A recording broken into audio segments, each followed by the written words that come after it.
살아계신 하나님 아버지, 오늘도 우리의 길이 되어주시고 또 진리가 되어주시고 생명이 되어주셔서 주님만의 눈을 뜰 수 있도록 허락하여 주셔서 감사를 드립니다. 아버지, 주님을 아는 믿음을 허락하여 주셔서 어둠으로 가득 찼던 우리들의 인생을 그리스도 빛으로 채워주셔서 감사합니다. 소망으로 채워주셔서 감사하고 우리가 살아가는 자리 안에 하나님 나라를 경험할 수 있도록 허락해 주셔서 감사합니다. 아버지, 어떤 누구의 모든 삶이라도 그 삶이 하나님 안에 의미 있는 삶이 되게 도와주시고 하나님 앞에 또 새롭게 꿈꾸는 하루하루의 삶이 되어줄 수 있도록 도우시옵소서. 비록 눈을 뜨고 고통 중에 살아가고 있는 여러의 환우들이 있습니다. 단지 그들의 아픔과 그 고통이 의미 없는 시간들대로 되지 아니하도록 도와주시고 하나님 안에 해석되어지고 깨달아지는 시간들 되어줄 수 있도록 좀 도와주옵소서. 우리는 다 이해할 수 없고 다 해석할 수 없지만 하나님께서는 우리들의 삶 가운데에 고통 중에서도 또 행복한 삶 가운데 안에서도 하나님 선하신 뜻이 있을 믿습니다. 아버지, 그렇게 주님 안에 낙심하지 않게 하시고 항상 주님을 통하여 새 힘을 얻는 우리 모든 성도가 되어줄 수 있도록 하나님 붙잡아 주옵소서. 가족 수련회가 한 달 남았습니다. 나, 너, 그리고 우리 믿음의 공동체로, 신앙의 공동체로 함께 보낼 수 있는 그 날을 준비하고 계획하고 있습니다. 모든 것들이 나의 일이 되지 않게 하시고 하나님의 일이 되어줄 수 있도록 도와주셔서 준비하는 자나 참석하는 모든 사람들이 하나님 안에서 누릴 수 있는 귀한 시간 되어줄 수 있도록 축복하여 주옵소서. 이 아침에 달려난 하나님의 권속들을 축복하여 주시고 주님을 찾는 이들의 기도를 통하여져서 하나님 찾아가 주시고 만나 주옵소서. 예수님의 이름으로 기도합니다. 아멘. 열왕기상 1장입니다. 오늘부터는 열왕기상이 시작이 되어집니다.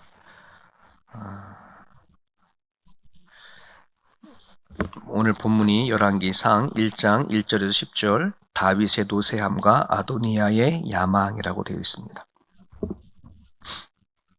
우리 같이 한 목소리로 읽겠습니다. 열왕기상 1장 1절에서 10절까지 다윗의 왕이 나이가 많아 늙으니 이불을 덮어도 따뜻하지 아니한지라 그의 시종들이 왕께 아뢰되 우리 주 왕을 위하여 젊은 처녀 하나를 구하여 그로 왕을 받들어 모시게 하고 왕의 품에 누워 우리 주 왕으로 따뜻하시게 하리이다 하고 이스라엘 사방 영토 내에 아리따운 처녀를 구하던 중 수넴 여자 아비삭을 얻어 왕께 데려왔으니 이 처녀는 심히 아름다워 그가 왕을 받들어 시중 들었으나 왕이 잠자리는 같이 하지 아니하였더라.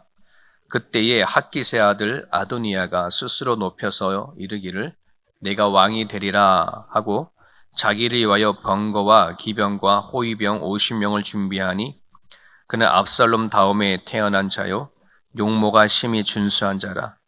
그의 아버지가 네가 어찌하여 그리하였느냐고 하는 말로 한 번도 그를 섭섭하게 한 일이 없었더라. 아도니아가 수르야의 아들 요압과 제사장 아비아달과 모의하니 그들이 따르고 도우나 제사장 사독과 여호야다의 아들 분하야와 선지자 나단과 시므이와 레이와 다윗의 용사들은 아도나와 같이 아니하였더라. 아도니아가 엔로겔 근방 소엘레 바위 곁에서 양과 소와 살진 송아지를 잡고 왕자 곧 자기의 모든 동생과 왕의 신하된 유다 모든 사람을 다 청하였으나 선지자 나단과 분하야와 용사들과 자기 동생 솔로몬은 청하지 아니하였더라. 아멘. 인생은 선택의 연속이다 이런 말이 있죠. 우리는 살아가면서 참 많은 것을 선택하고 살아갑니다. 또 그렇게 선택하고 살아왔고 또 지금도 선택하고 살아갑니다. 오늘 우리가 여기까지 온 것 중에 안에는 내가 무엇을 선택했느냐 하는 것이 결국은 나의 모습을 또 이렇게 만들어지 않았나 이런 생각을 해보게 됩니다. 그러기에 선택은 되게 중요합니다. 여전히 우리가 살아가는 인생에서 하나님 안에서 어떤 선택을 하느냐 하는 것이 내 인생에 새롭게 하기도 하고 또 어렵게 하기도 하는 일들이 있습니다. 그래서 오늘 말씀을 통해서 과연 하나님을 믿는 그리스도인들이 어떤 선택을 하며 살아가야 되는가 하는 것 살피며 기도 제목을 삼았으면 좋겠습니다. 오늘 이 본문은 이스라엘의 그 분기점이 되어지는 시대입니다. 한 시대가 가고 한 시대가 시작하는 그런 분기점인데 1절에 보면 다윗 왕이 나이가 많아 늙으니 이불을 덮어도 따뜻하지 아니한지라. 이제 다윗의 시대가 지나가죠. 피가 들끓는 젊은이들은 아마 이거를 잘 이해하지 못할 거예요. 어른들이 나이가 되어져 가면 피가 식는다라고 하는 표현이 저도 젊었을 때는 그게 뭐야 피가 왜 식어 뭐 이런 생각을 했었었는데 정말 그런 것 같습니다. 세월이 흘러가면 몸도 차가워지고 이 다윗도 그랬던 거죠. 자, 그런데 2절을 보면 젊은 처녀 한 명을 구해서 다윗의 몸을 따뜻하게 하기 위한 방침을 세웁니다. 찾아서 아비삭이라고 하는 아리따운 여인을 다윗에게 이제 이게 어떤 쾌락적인 그런 부분들이 아니라 치료의 방법으로 했던 거예요. 요즘 같은 방법은 요즘 같은 병원에 가서 뭐 건강제를 맞거나 뭔가 하겠지. 근데 이 당시에는 그런 게 없으니까 치료 방법으로 한 여자를 구해서 다윗과 동침하게 했습니다. 근데 거기 보면은 따뜻하게 했지만 동침하지 않았다 4절에 나오잖아요. 이건 어떤 성적인 쾌락이 아닌 치료의 목적으로 그렇게 했다는 것을 얘기할 수 있어요.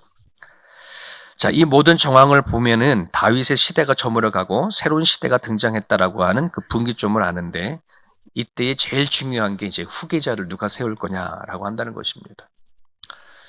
지금 한국 교회의 가장 큰 고민들이 이제 후계자, 후임 목사를 누가 세우냐 하는 그런 것들이 큰 교회들마다 고민을 하고 있죠. 후임 목사를 누가 세우냐에 따라 그 교회가 다시 잘 이렇게 성장하기도 하지만 하루아침에 또 주저앉는 그런 교회들도 종종 보게 되어집니다. 자, 이때에 5절에 보면은 아도니아라고 하는 한 사람이 등장하게 됩니다. 이 아도니아는 다윗의 아들입니다. 6절에 보게 되어지면은 그 아도니아를 자세히 소개를 하고 있는데 압살롬 다음에 나온 자가 바로 아도니아입니다. 압살롬은 잘 알죠. 다윗의 셋째 아들이에요. 그러니까 이 아도니아는 넷째 아들이 되겠죠. 사무엘 하 3장을 보게 되어지면 다윗의 맏아들 장자가 암논이었습니다. 암논이었는데 이 암논이 자기 형제 가운데 누이를 간음하는 바람에 압살롬에게 살해를 당하게 되어지죠. 그리고 그 둘째가 길르압입니다. 길르압은 태어나면서 몸이 별로 좋지 않았었던 건가요? 건강하게 태어나지 못하셔서 나이가 좀 젊었을 때에 일찍 죽었어요. 길르압은.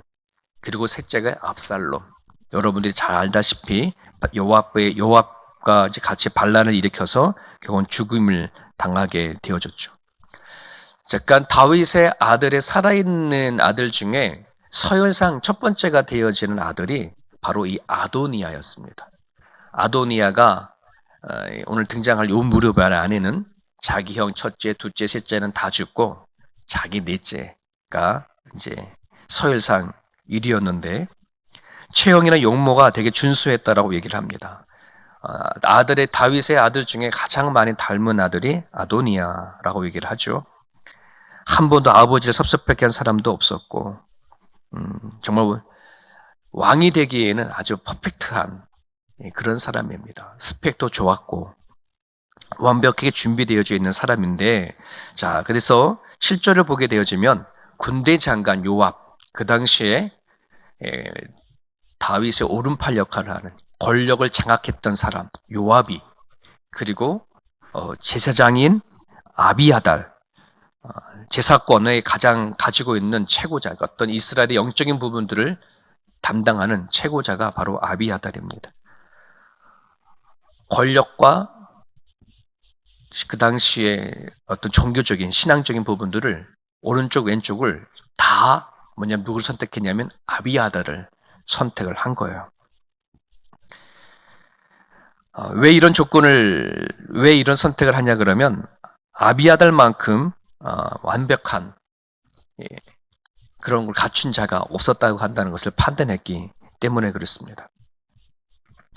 성경에는 이 선택을 인간적인 선택, 인본주의적인 선택이다라고 또 얘기합니다. 인간적으로는 전혀 나물 데 없는 선택이었기 때문에 그래요. 자, 똑같은 상황에서 8절을 보게 되어지면 제사장 중에 한 사람이었던 사독과 그리고 나단 선지자, 다윗이 죄를 범할 때마다 옆에서 하나님의 말씀을 전했던 나단 선지자는 솔로몬을 선택했습니다.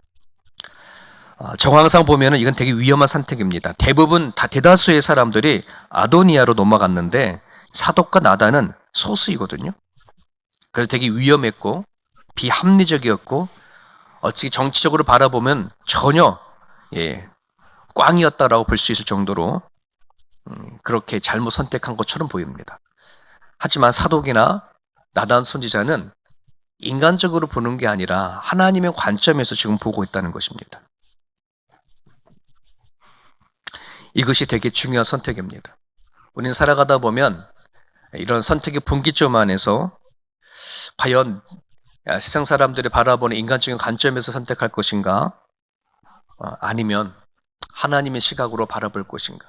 믿음의 공식 첫 번째, 우리 영적으로 모든 것을 본다라고 말했던 것처럼 우리는 이제는 믿음이 없었을 때에는 세상적인 눈으로 바라보지만 이제 우리는 믿음을 가졌어요. 그렇기 때문에 선택 하나에 있어서도 내 눈에는 좋아 보이지만 하나님의 눈에는 어떤가를 살펴볼 수 있는 그 선택이 우리 가운데 있어야 할 줄 압니다. 인간적인 선택을 하지 않고 하나님의 뜻을 따라 선택할 수 있는 방법이 몇 가지가 있는데 오늘 두 가지만 붙잡고 기도했으면 좋겠습니다. 우리 5절에 보면 다시 5절에 보면 그때에 학기스의 아들 아도니아가 그다음 뭐예요? 스스로 높여서 이르기를 내가 왕이 되리라. 영적인 선택을 할 때 가장 힘든 것이 나 자신, 나의 주장, 나의 욕망, 이것이 가장 큰 걸림이죠. 지금 아도니아의 실수는 잘못된 것은 뭐냐면 자기 자아, 스스로가 왕이 되어지는 거예요. 나처럼 좋은 조건을 가진 자가 어디 있느냐.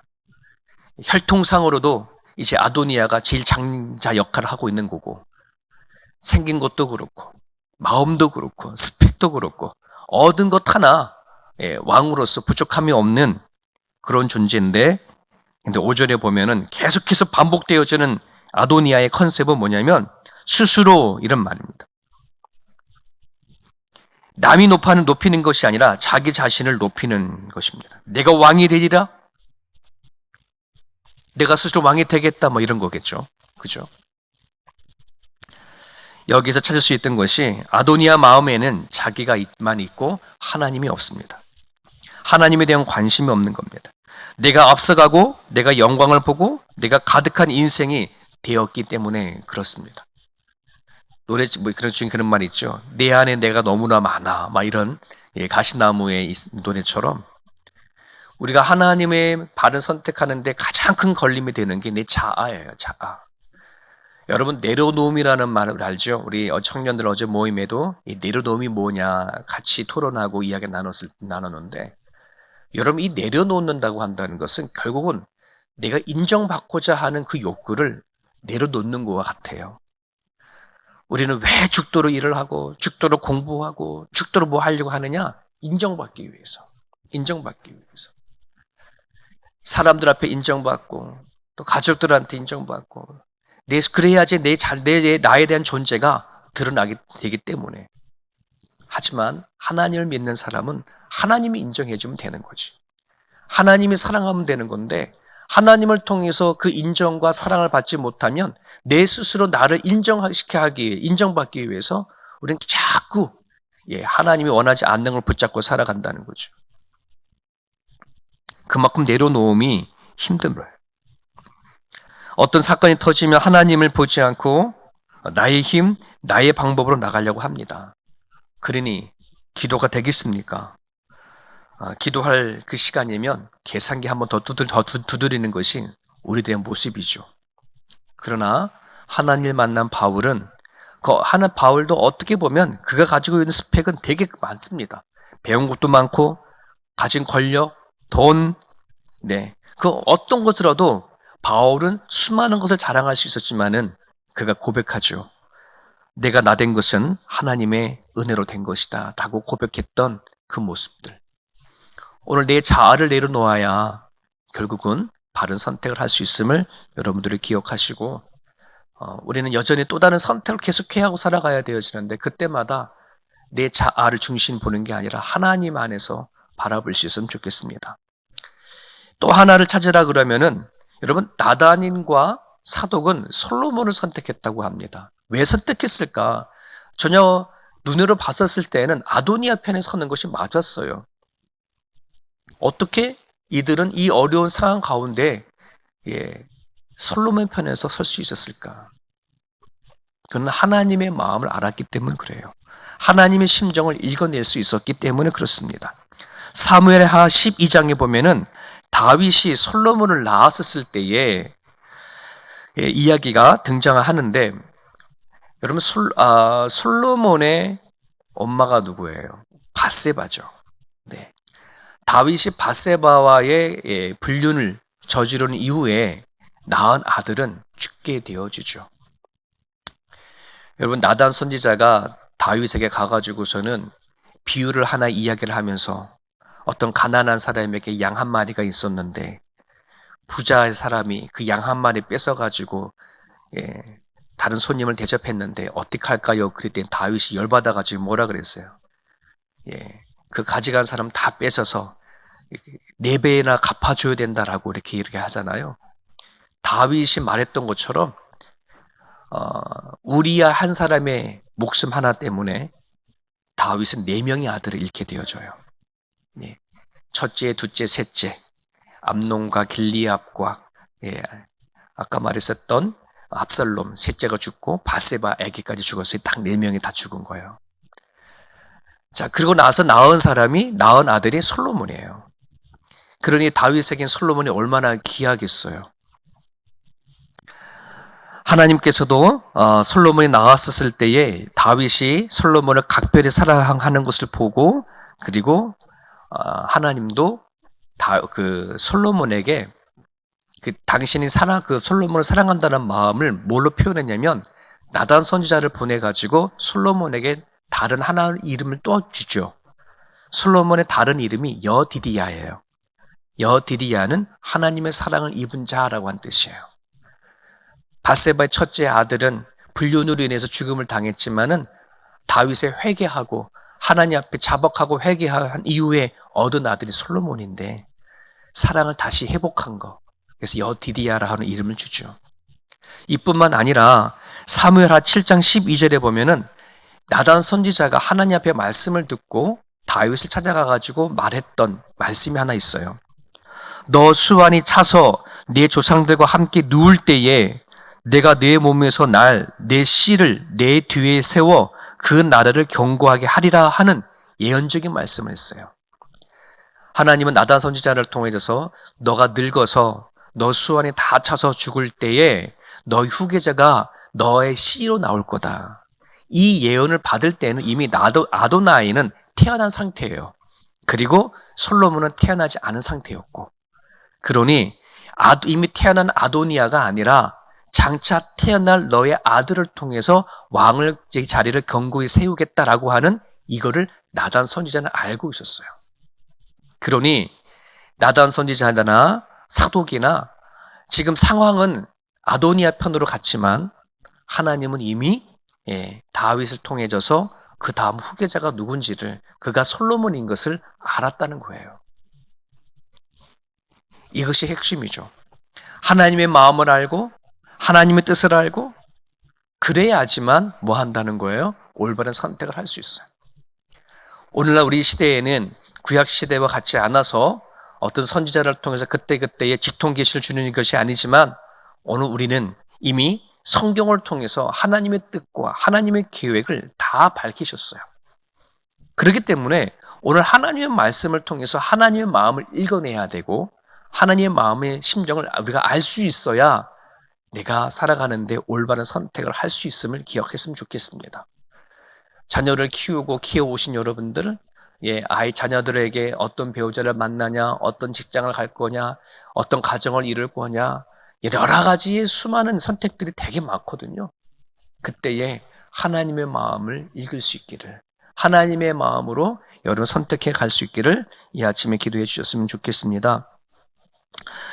오늘 주신 말씀을 붙잡고요, 기도해 주실 때에 내 자의적으로 결정하지 않고 먼저 하나님 앞에 기도하고 결정하며 선택할 수 있게 해달라고, 여러분들이 무엇인가 판단해야 할 부분들이 있다면 이 아침에 기도하시고 판단해 나갈 수 있기를 바라고요.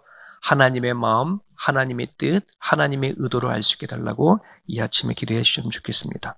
자유롭게 기도하시다가 돌아가시길 바랍니다.